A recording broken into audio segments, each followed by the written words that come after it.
আমি আরেকটা অনুষ্ঠানে কথা বলছিলাম ভারতীয় সাবেক প্রেস ক্লাবের সাবেক সভাপতি গৌতম লাহিড়ীর সাথে। তাকে আমি এই প্রশ্নটা করছিলাম যে কেন ভারতের কেউ এটা নিয়ে কোনো কথা বলল না, স্বরাষ্ট্রমন্ত্রী কেন ব্যাখ্যা দিল না, কোনো সরকার কেন কথা বলল না, গণমাধ্যমগুলো কেন চেপে গেল। উনি আমাকে পাল্টা প্রশ্ন করলেন বাংলাদেশেও কেন কেউ করলো না। আমিও তাকে এই প্রশ্নটাই করলাম যে কেন আসলে বাংলাদেশেও করলো না, এর মধ্যে কি কোনো যোগসাজশ আছে কিনা। তিনি বললেন তিনি এই প্রশ্নটা করবেন যখন তাদের প্রেস ব্রিফিং হবেন, রণধীর জয়সওয়ালকে প্রশ্নটা করবেন, এবং তিনি প্রশ্নটা করেছিলেন। মজার ব্যাপার হচ্ছে রণধীর জয়সওয়াল বললেন তিনি এই কমেন্টটা শোনেনি নাই, মানে মমতা বন্দ্যোপাধ্যায় যে এরকম একটা কমেন্ট করেছেন এটা নাকি তিনি শোনেনি নাই। কি মনে হয় আসলে কি কোনো যোগসাজশ, কোনো মাসতুতো ভাইয়ের ব্যাপার স্যাপার দেখছেন? বাংলাদেশের সরকার চেপে যাচ্ছে, বিরোধী দল চেপে যাচ্ছে, সবাই চেপে যাচ্ছে। আচ্ছা, মমতা বন্দ্যোপাধ্যায় কি বলেছিলেন খেয়াল করেন? উনি বলেছিলেন উনি তো আসলে কথাবার্তা বলেন খুব পিকুলিয়ার ভঙ্গিতে। উনি প্রায় কোনো বাক্য সম্পূর্ণ করেন না, অর্ধেক বলে আবার অন্যদিকে চট করে চলে যান। তো মোদ্দা কথা সব মিলিয়ে আমি যতটুকু বুঝেছিলাম যে বাংলাদেশে হাদিকে যে হত্যা করা হয়েছিল তার পেছনে কে আছে এটা ভারত জানে। মোদ্দা কথা কিন্তু এইটুকু, এটা ভারত জানে কে আছে। এটা উনি কোথায় পেলেন? আমার যেটা ধারণা, আমি যেভাবে চিন্তা করছি আর কি, উনি কিভাবে জানবেন? ফয়সালকে কলকাতা পুলিশ তো মানে পশ্চিমবঙ্গ পুলিশ অ্যারেস্ট করছে, করে তাকে তো জিজ্ঞাসাবাদ করছে, রিমান্ডে জিজ্ঞাসাবাদ করছে। তো ওই সময় আমার ধারণা ফয়সাল কিছু একটা বলেছে। এখন যেহেতু ওই সময় মুখ্যমন্ত্রী ছিলেন মমতা বন্দ্যোপাধ্যায়, মমতা বন্দ্যোপাধ্যায় মুখ্যমন্ত্রী হিসেবে ওদের কাছে জানতে চাইতেই পারেন কি বলছে, কার নাম বলছে, তো ওনারা জানেন। এখন ওখানে কি নাম, সে কি আমার দেশের লোক না তার দেশের লোক না অন্য কোনো দেশের লোক, কি সমাচার, এটা আমি তো আর দূরের থেকে আপনিও বলতে পারবেন না, আমিও পারবো না। বাট প্রক্রিয়াটা এইভাবে ঘটেছে। এবং মমতা বন্দ্যোপাধ্যায় দাবি করেছেন ওই সময় তাকে স্বরাষ্ট্রমন্ত্রী বলেছেন যে এগুলো আপনি বললেন না, বললে পরে আমাদের সঙ্গে বাংলাদেশের সম্পর্ক আরো খারাপ হবে। খারাপ তো হয়েই যাচ্ছে, আরো খারাপ হবে। এই পর্যন্ত কিন্তু আমার ধারণা এইভাবে ঘটনাটা ঘটেছে। কোনো সন্দেহ নাই যে মমতা বন্দ্যোপাধ্যায় যদি আজকে ইলেকশনে না হারতেন বলতেন না। উনি কিছু বলতেন না। ইলেকশনে হেরেছেন এবং যে কারণে ওনার রাগ আছে, ক্ষোভ আছে এবং বিজেপিকে বিব্রত করার ব্যাপার আছে, এবং সেই জন্য উনি কথাটা কিন্তু বলেছেন। তো বলতে যে আসলে যে জিনিসটা হচ্ছে আমাদের জন্য কিন্তু একটা বড় ইনফরমেশন যে ওনারা জানেন। এটা তো কাকে দিয়ে আমাদের খুন করিয়েছেন, কাকে দিয়ে খুন করিয়েছেন সেটা তিনি জানেন, এটা জানেন, ওনারা জানেন এবং এটা। স্বরাষ্ট্রমন্ত্রীকে উদ্দেশ্য করে বলছেন। এটা ভারত সরকার জানেন। তো এটা যদি জানেন, যদি বাংলাদেশের সঙ্গে ভারতের কূটনৈতিক সম্পর্কটা সেই পর্যায়ের হয়, আমরা তো এই মামলা তদন্ত করতেছি। আমি কিন্তু কোই দেখলাম একটা মিডিয়াতে যে বাংলাদেশের তদন্তকারী কর্মকর্তারা বলেছেন যে তারা ওই জিনিসটাকে আমলে নিয়েছেন। আমলে নেন নাই তা কিন্তু না, আমলে নিয়েছেন তারা, যে তারা জানে। তো এখন এটা তারা যোগাযোগ করে পাওয়ার চেষ্টা করে, তাহলে হয়তো আমরা জানতে পারবো, আমরা হয়তো মামলাটা আমাদের জন্য।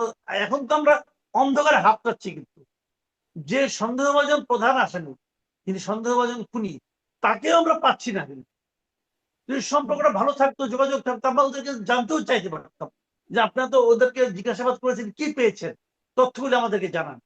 তথ্যগুলো জানাতে ওদের তো কোনো সমস্যা হওয়ার কথা না, যদি তারা জানতে নিজেরা ইনভলভ চাইলই না না থাকে। কেন, মানে জানতে তো চাইলই না সরকার, মানে কোন এখন রকম। এখন চায় না, এটাই আমি কি করে বলি, হয়তো আমাদেরকে বলে নাই, কিন্তু চাওয়া উচিত। আমি মনে করি চাওয়া, জানতে চাইতে পারতো যে ঠিক আছে আইন কানুন সবকিছু ঠিকঠাক করে আপনারা পরে পাঠান। এখন দেখেন তাকে কোন আইনে ভারত গ্রেপ্তার করছে, একটা নিয়ম তো আছে ভারতের, এটা বাংলাদেশের একই নিয়ম যে যদি কোনো বিদেশি লোককে আমরা পাই, ভিসা ছাড়া আসে, পাসপোর্ট ছাড়া আসে, তাহলে তাকে তারা অ্যারেস্ট করে যে মানে অবৈধ প্রবেশের জন্য। এই মামলা তাকে করা হয়, তারপরে তাকে শাস্তি হয়, আদালত তাকে শাস্তি দেয় যে তুমি এটার জন্য তোমার 3 মাসের জেল, 2 মাসের জেল। তারপরে তাকে কিন্তু একটা ওদের যে আপনার একটা সেন্টার আছে, ইয়ের সেন্টার, ওই সেন্টারে নিয়ে রাখে। রাখার পর তারা বাংলাদেশ গভর্নমেন্টকে জানায় যে তোমার এই লোকটা আমার এখানে আছে, তুমি তাকে নিয়ে যাও। তখন এই কূটনৈতিক প্রক্রিয়া শুরু হয়। হয়তো সে মামলা টামলা করছে, কিন্তু আমার কথাটা হলো যে এই জিনিসটা যেহেতু আমাদের একটা সেন্সিটিভ ইস্যু, ওদেরকে বললেই হয়। কারণ ভারতের এই সমস্ত আচরণ না আমরা আমাদের কাছে খুবই দুঃখজনক। যেমন উদাহরণ দিয়ে বলি, ওরা দুইজন গত কয়েকদিন ধরে কিন্তু চলছে, আমি দেখলাম গত 5-6 দিনে সীমান্তের 5টা জায়গা থেকে 72 জন লোককে কিন্তু আমরা ফিরে দিচ্ছি। মানে আমাদের যদি বিজেপি অত স্ট্রং না থাকতো, ওরা যদি সতর্ক না থাকতো, তাহলে এই 72 জনের তারা কিন্তু ঢুকাই দিত। খেয়াল করেন। এবং আর তাদেরকে কি কাউকে ঢুকে আনিয়েছিলেন দেয়নি তারই গ্যারান্টি কি? না, আমরা এখনো জানি না কিছু তেমন কিছু। একবার একটা জায়গায় মতো 2 জন না 3 জনকে ঢুকাইছিল, আর বাদ বাকি কিন্তু ঢুকাইতে পারে নাই। ওই জন্য দেখলাম ছবি টবি দেখলাম নিয়ে আসছে সঙ্গে করে, আমাদের বিজিবির সামনে দাঁড়িয়ে আছে, ঢুকাইতে পারে নাই। হুম তো এই যে তারা ঢুকায়, ওরা বলে পুশ ব্যাক, আমরা বলি পুশ ইন, যাই বলি না কেন, এ ঢুকায় কোন আইনে? কোন আইন আছে? ভারতেরই কোন আইন আছে? আইন তো নাই। তারা আইনটা মানতেছে, তাদের আইন প্রয়োগকারী সংস্থা বেআইনি কাজ করতেছে। এই জন্য আবার মাঝখানে দেখেন, আমি আরেকটা ঘটনা বলি, যে ওই আসামের মুখ্যমন্ত্রী হিমন্ত বিশ্ব শর্মা, সে ইন্ডিয়ান মিডিয়ার কাছে এক ইন্টারভিউ বলেছেন যে সে নাকি প্রতিদিন সকালে ঘুমের থেকে উঠে ঈশ্বরের কাছে প্রার্থনা করেন যেন বাংলাদেশের সঙ্গে ভারতের সম্পর্ক স্বাভাবিক না হয়, বন্ধুত্বপূর্ণ না হয়, হুম প্রার্থনা করেন। কেন করেন তার ব্যাখ্যা উনি দিয়েছেন। উনি বলছেন যে বন্ধুত্বপূর্ণ হয়ে গেলে আমরা আর এখান থেকে পুশব্যাক করতে পারি না। তখন আমাদের বিএসএফ আর বিজেপি খুব বন্ধুত্বপূর্ণ সম্পর্ক হয়ে যায়, কাউকে ঠেলে আমরা পাঠাতে পারি। কিন্তু যদি সম্পর্কটা বন্ধুত্বপূর্ণ না হয়, তাহলে আমাদের বিজেপি প্রতি রাতে 10 জন 12 জনকে ভিতরে ঠেলে পাঠিয়ে দেয়। দেখেন, পুরো একটা অন্যায় কাজ, তাদের দেশের জন্য মানে অবৈধ কাজ, সেই কাজটা করার জন্য তাদের কি আগ্রহ, কি আকাঙ্ক্ষা। তো এখন এই যে সম্পর্কটা, এই সম্পর্কটা তো আমাদেরকে চেঞ্জ করাইতে হবে রে ভাই। আমাকে তার সঙ্গে যুদ্ধ ঘোষণা করবো, তো চেঞ্জ করানোর কোনো উদ্যোগ আমরা নিছি? আমরা তো বলবো কাগজে কলমে যে আমাদের পররাষ্ট্রমন্ত্রী তো প্রথমেই তাদের এখানে গিয়েছিলেন। উনি যে কেন গিয়েছিলেন, আমার ধারণা ভোট চাইতে গেছেন। উনি এই কয়েক মাসে, এই 4 মাসে প্রচুর জায়গায় গেছেন, দেশের টাকা খরচ করে গেছেন নিজের ভোট চাওয়ার জন্য, নিজের যে সিভি, সেই সিভিটাকে আরো স্ট্রং করার জন্য। উনি দেশের জন্য কিছু করতে পেরেছেন এখন পর্যন্ত টের পাইনি।